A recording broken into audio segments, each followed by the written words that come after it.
breaking news on Roosevelt Avenue right now. A confrontation that started at the Poteet Flea Market, ending in a road rage crash. 4 people are in the hospital as a result of this crash on Roosevelt. 2 children and 2 adults. Only one of the adults is in life-threatening condition. The other man and 2 children are expected to be okay. We're still waiting for the identities of those involved and answers about if police are going to arrest anyone as a result. We, of course, will keep you updated on air and online at KSAT.com.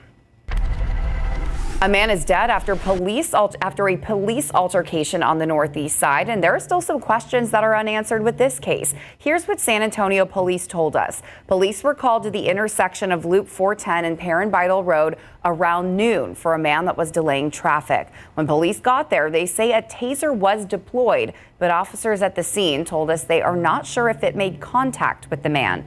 At some point during the incident, the man suffered a medical episode and died. Police were also not able to confirm whether the medical episode happened before or after the taser was deployed. The Bexar County Medical Examiner will officially determine a cause of death, and we're still waiting for more information from police about what happened. You can stay on the loop on this story on air and online at KSAT.com. Staying with San Antonio police, officers arrested a man wanted in a deadly Saturday stabbing. This is Carl Mott. Police say he stabbed a man early yesterday morning in the 2600 block of Northeast Loop 410. Mott ran away from the scene and the victim was taken to the hospital where he died. They were able to track Mott down by using security video from nearby businesses, and after getting a warrant for his arrest, they were able to trace him to his home Saturday evening. He was also wanted on an active aggravated assault warrant. He was booked into the Bexar County Jail early this morning. Now to a story of community and hope. 64 families in San Antonio can now call themselves homeowners for the first time this year. That's close to an all-time high for Habitat for Humanity. Our Devin Karp spoke with the nonprofit to take a look back at the work they've done in 2024 and how one family is thankful to see their hard work pay off just in time for Christmas. So, this is our porch. We're very excited to, put our little table outside, chairs, drink our coffee in the morning, and then our big driveway. We're so excited. It's been a year full of hard work, lots of sweat, and even some tears for the Coronado family, giving everything they've got to call themselves homeowners for the first time. I think just seeking stability, wanting a home. They're one of 64 families who've built their own house in San Antonio thanks to the Habitat for Humanity's home buyer process. So Habitat works with families who have a need and are willing to help themselves. We're very much an empowerment program. So we work with lower income families who earn about 30 to 80% of the area median income. Families who apply are required to take home ownership classes and put at least 300 hours of sweat equity into building these 3 to 4 bed, 2 bath, 1,300 square feet homes themselves, coming out here to do the hard work every Saturday morning. Everybody else, we built our home, we put our walls up, we painted our house, our bedrooms, we put up our mirrors. Our grass day was amazing, and there was a lot of people, a lot of help. Habitat for Humanity says this has been a hard year in construction. Rising prices and inflation have hurt the industry as a whole. Stephanie Weiss says the nonprofit was able to combat that by buying materials in bulk and purchasing its own warehouse years ago. 64, we had wanted to do 63 this year, so we were able to beat that goal by 1. We're just so blessed that the San Antonio community is involved and truly helps us in our work. The nonprofit says it's getting ready to build even more homes next year, wanting to help families like the Coronados who get to spend Christmas in their house for the very first time. How long have you been thinking of I could put this here, I could put this here? Well, before the foundation was even up, we've been looking forward to it since the moment we started the program. Devin Karp, KSAT 12 News. Taking a look outside with live cam, 70 degrees. What is going on this winter? Our Ken Slama, our newest meteorologist. This is weird for you in winter, isn't it? Yeah, definitely not used to 70-degree weather. Living up in Duluth, Minnesota for the past 4 years, you expect it to be in the 20s and 30s. But right now, obviously outside, mostly cloudy still. The sun did try to poke through a little bit, but obviously it is getting ready to set here in about 3 minutes. And looking at tomorrow's forecast, we are going to see those humid conditions stick around through the middle of the week, and so maybe possibly a little bit of drizzle as well. But as we head into the afternoon for the first half of the week, going to be in the 70s still, so very mild as we get closer to the holiday week. And then we get into about Wednesday or so, we're going to see a cold front come through, and that'll change the weather pattern for the end of the week. Stick around, and I'll talk more about that full forecast coming up in a few minutes. All right, thanks, Ken. Well, the cleanup is underway in Northern California after a tornado swept through an area north of Santa Cruz. Tornadoes, unusual in California, the state averaging just 10 per year. ABC's Jacqueline Lee reports the storm prompted the National Weather Service to issue the first tornado warning ever for San Francisco, but nothing was reported. The twister captured on this security camera from Bruno's Bar and Grill in Scotts Valley, California. The EF1 tornado leaving behind a path of destruction nearly a third of a mile long. Oh my God. Oh my God, no. The storm bringing down trees and power lines, flipping cars, breaking windows, and knocking out power to thousands of customers. We saw the tornado going down, and then it ended. It was just a blink of eye. Several people were injured, but there were no reported fatalities. That is the most important factor in this event, which, quite frankly, took us by surprise because we're used to quakes, floods, fires. The National Weather Service estimating the tornado's peak winds at 90 miles per hour. The first ever tornado warning had been issued for San Francisco on Saturday, and while a tornado never materialized, the city did see strong winds and heavy rain. Across the country in western New York, people are now enjoying a winter wonderland after lake-effect snow blanketed some areas with as much as 42 inches of snow. And along the East Coast, some mixed precipitation is in the forecast. Rain in places like Philadelphia, D.C., New York. This is 10 p.m. tonight. 1 to 2 inches of snow possible in upstate New York and Pennsylvania. And in parts of Connecticut near Hartford, we could see a glaze of actual ice. Meanwhile, after some bone-chilling cold last week in some areas, temperatures are on the rise. Highs expected to be above average in parts of the country. New York and D.C. could see the temperatures in the 60s. Jacqueline Lee, ABC News, Los Angeles. Colder weather, which hopefully we will get back to, can mean dry, cracking skin, but there is a way to avoid it. We've got some information to help you keep your skin soft and healthy around the holidays. That story coming up next.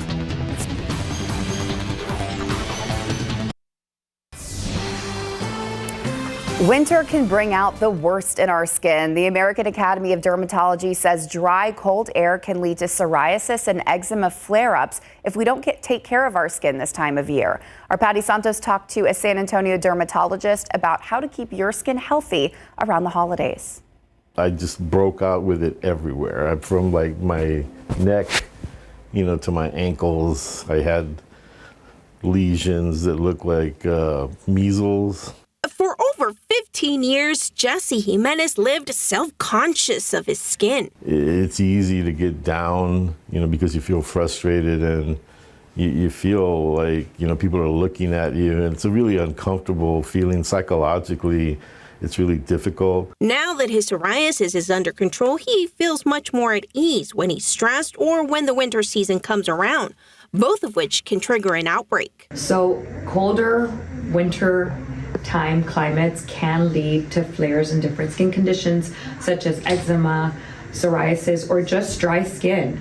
Dermatologist Annabelle Garcia says it's not unusual for adult patients who've never had skin conditions to show up during the winter looking for relief. There tends to be less moisture in the air in the cold wind, and so that impairs the skin barrier, leading to some skin conditions. The skin conditions are obvious, or are they not so obvious? Sometimes they can be quite obvious. Patients can complain of dry, itchy patches. Sometimes it can be mild, and sometimes it can be severe, where it affects almost a patient's entire body. Moisturizing is key, as well as avoiding long, hot showers. The trick is to look for thick creams with 2 key ingredients. Anything with a strong fragrance can be very irritating to the skin, so you want to stick to the hypoallergenic fragrance-free products. You're looking for creams, not so much lotions in the wintertime. Creams have better ingredients such as ceramides, petrolatum that really seal in that moisture to prevent that dry skin in the wintertime. All right, if you didn't join us last night at 10, this is Ken Slama, our newest meteorologist. We're so happy to have you here. You mentioned earlier in the show you were in Duluth, Minnesota for 4 years as a meteorologist. So it's a little bit of a different climate here. This is a slightly different climate, just maybe a tad warmer. Yeah. I'm enjoying it. I don't miss the cold weather, the snow, the misery from November through April. And so much nicer. So, exactly. yes. And we do just want to mention before you get in, you've been here for months, and he is a local chemistry teacher. Yes, Churchill High School. Yeah. Another shout out to Go Chargers. Exactly. No, and I know your students and the staff are really excited for you. So he'll be here through December helping us out. Our Sarah Spivey on maternity leave, waiting for her little baby boy. So we're so excited to have you. Yes, I'm excited to be here. Everybody here is fantastic. The community of San Antonio, I love you guys. It's been so welcoming to me and my family. And of course, the weather has been great. I love it. Yeah, it's not below zero. No, exactly. And I hear it's even pretty warm for us here in San Antonio. It is. Temperatures have been above normal over the weekend, and right now 70 degrees, humidity 97%. Definitely feeling that humidity out there. Winds about 10 miles per hour out of the southeast, and those southerly winds bringing in that warm air and that moisture. As we take a look at current temperatures across the area, we are seeing 70 at the International Airport, and then up in Hill Country, starting to see a few upper 60s, but those temperatures are going to very slowly drop over the next couple of hours. As we look at the satellite and radar, we have a little bit of some showers earlier, but those are starting to drift off to the north, expecting dry conditions until tomorrow morning, when we could see a few stray showers, maybe a little bit of drizzle. But as far as conditions tonight, again, very slow temperature drop throughout the evening into the low to mid 60s is what we can expect for lows. Those low 60s going to be a little bit further to the west, whereas here in San Antonio and to the east, we're looking at mid 60s for your lows tonight. Starting out tomorrow morning, again, we are going to be seeing mostly cloudy conditions here at midnight tonight, mostly cloudy but dry overnight, and those clouds will build up again after a little bit of clearing before the sunset just a few moments ago. And then during the noon hour, we see maybe a stray shower, but that drizzle will start to fade out, and then we'll see maybe a little bit of sun start to poke through as we get into the afternoon, evening hours. But overall, looking at that forecast for tomorrow, those temperatures, again, we're starting out in the mid 60s with that little bit of drizzle, maybe some areas of patchy fog, and then rolling into the lunchtime hour, we are going to be getting into the mid 70s, maybe the sun starting to poke through just a little bit. And then as we see the afternoon, evening, maybe a little bit more sunshine poking through as well. Partly sunny is what I'm calling it, between 3 and 4 o'clock tomorrow afternoon. And then as we take a look at the 7-day, we are going to see a shift in the weather pattern come Wednesday. Keep an eye out for, as you can see, Thursday, Friday, and into next weekend. Things will be a little bit cooler for us, but one thing to keep an eye on this cold front that we are expecting to come through on Wednesday. There's a chance for some of those isolated showers to develop into maybe a thunderstorm or two.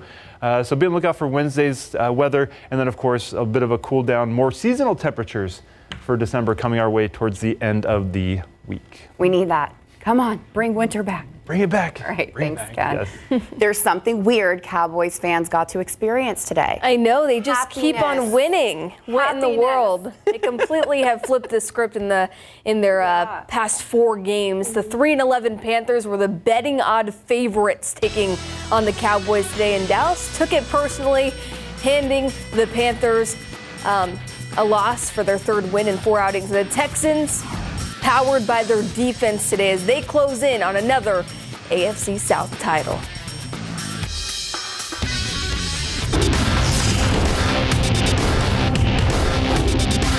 Here's a long pass, looking for Hill, and it's picked off! It's intercepted! Stingley's done it again! One of the best ball hawks in the game gets it done for the Texans in Big Board Sports. Well, we didn't think this would be possible a month ago, but the Dallas Cowboys can still technically make the playoffs. Their only hope, though, is chasing down 9-5 Washington. Dallas at Carolina, no score. Cooper Rush throws to the end zone, and it's caught by CeeDee Lamb. The Cowboys in the driver's seat, but after a Rush fumble in the end zone, under a minute to play in the first half, Bryce Young throws deep to Jalen Coker. Coker races to pay dirt for an 83-yard scoring strike. Up 3, Rush throws a dime to the back of the end zone, and it's Jalen Tolbert with the grab. Still 3rd quarter, Rush scrambling, and what a throw to Jalen Brooks. This one was all Cowboys, and Israel Mukwawu seals the deal in the fourth with the Dallas takeaway, their fourth of the game. And the Cowboys win 3 of their last 4, 30-14 over the Panthers to improve to 6-8, 3 games back of the Commanders in the NFC East. Tunsil on Ogba. Stroud, end zone, touchdown. Collins. And they cash in on the fumble by Tagovailoa. The Texans hosting the Dolphins, since the C.J. Stroud-Nico Collins connection puts Houston ahead when Tua Tagovailoa is picked off by Kalen Bullock. Bullock returns the interception to the Dolphins' 5-yard line, and the Texans led 13-6 at the intermission. Second half, C.J. Stroud extends the play and pinpoints Collins for the second time from 6 yards out. It's 20-6 now. Under 2 to play. Dolphins only trailing by a possession when Derek Stingley Jr. robs Tyreek Hill of the ball mid-air for the game-clinching interception. Stingley's second of the fourth frame as the Texans win 20-12, improving to 9-5. And with the Colts loss today, Houston can clinch the AFC South for the second straight season. The Texans finished with 4 total turnovers. And after the game, Stroud had high praise for the guy responsible for 2 of them. Sting is one of a kind, bro. His ball skills and how he can play the ball in the air is the best I've ever seen in my life. You know, like I'll compare him to Garrett Wilson, who I played with in college, who can just track the ball in any way and then twerk his body to catch it. So he reminds me of him catching the ball, and honestly, I'm trying to get him a play on offense one of these days. I think he's that good with the ball in his hands. So, you know, I'm really happy for him, and you know, just proud of him and everything he's doing. The 13-11 Minnesota Timberwolves will be out for vengeance tonight when they tip off in the Alamo City against the 13-12 Spurs. San Antonio beat the T-Wolves 113-103 in early November at Frost Bank Center. And last time out, Victor Wembanyama had 28 points, including the 2 game-clinching free throws that helped the Spurs roar back from a 17-point deficit to Portland. Meanwhile, Minnesota is 4-1 in December. Tip-off is at 6 o'clock, and we'll have the highlights on the night beat. Trey Jones, Zach Collins, and Keldon Johnson remain out with injuries. However, rookie Stephon Castle is a go after missing 1 game with a sore shoulder. Smithson Valley is headed back to AT&T Stadium for a chance to capture the 5A D1 state crown for the second time in as many years. After the Rangers emerged victorious 21-14 over Angleton and Waco yesterday. Smithson Valley's December 21st opponent will be Highlands Park, a football powerhouse from the Dallas area with famous alums like Bobby Lane and Matthew Stafford. Kickoff is Saturday at 11 a.m.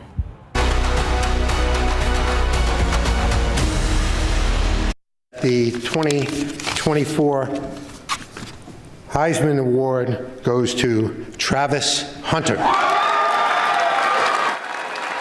On the heels of winning the coveted Heisman Trophy, Travis Hunter and the Colorado Buffaloes will visit the Alamo City for a highly anticipated clash in the Valero Alamo Bowl against BYU. The Valero Alamo Bowl featuring a top 25 matchup. It all goes down Saturday, December 28th at 6:30 inside of the Alamo Dome, and it'll be live right here on KSAT 12. And with that, your instant replay poll question for tonight is: does Travis Hunter winning the Heisman Trophy make you want to attend the Valero Alamo Bowl? Vote now at ksat.com/sports/poll, or you can use the QR code on your screen and we'll have the results during instant replay tonight. And my answer is yes, you got to see a Heisman Trophy winner in your lifetime. Exactly. That would be so cool. And I know people are already excited about it. Yes. All right. Well, thanks so much, Mary. We'll be right back.